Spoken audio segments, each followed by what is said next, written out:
ಬೆಳಗಾವಿಯಲ್ಲಿ ಚಳಿಗಾಲದ ಅಧಿವೇಶನಕ್ಕೆ ಕ್ಷಣಗಣನೆ ಶುರುವಾಗಿದೆ.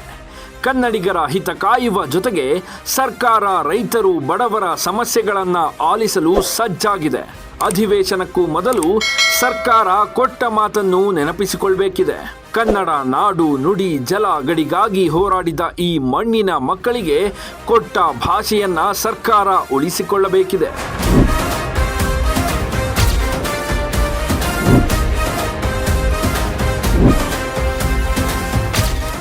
ಹೌದು, ಕನ್ನಡಕ್ಕಾಗಿ ಹೋರಾಡಿದ ಕನ್ನಡಿಗರ ಮೇಲೆ ಸರ್ಕಾರ ಕೇಸ್ ದಾಖಲಿಸಿತ್ತು.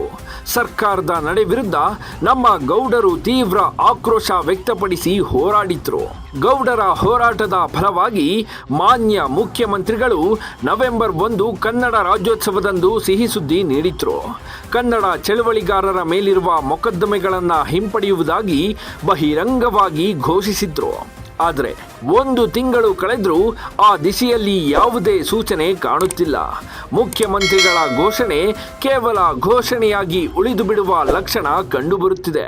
ಕರ್ನಾಟಕ ಸರ್ಕಾರದ ಕೆಲವು ಸಚಿವರಿಗೆ ಕನ್ನಡ ಹೋರಾಟಗಾರರ ಮೊಕದ್ದಮೆಗಳನ್ನು ಹಿಂಪಡೆಯುವಲ್ಲಿ ಆಸಕ್ತಿ ಇಲ್ಲವೆಂಬಂತೆ ತೋರುತ್ತಿದೆ.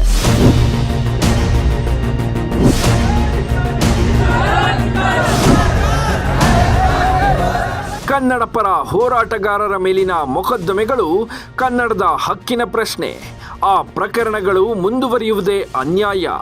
ಅವನ್ನ ಹಿಂತೆಗೆದುಕೊಳ್ಳುವುದು ರಾಜ್ಯ ಸರ್ಕಾರದ ನೈತಿಕ ಜವಾಬ್ದಾರಿ.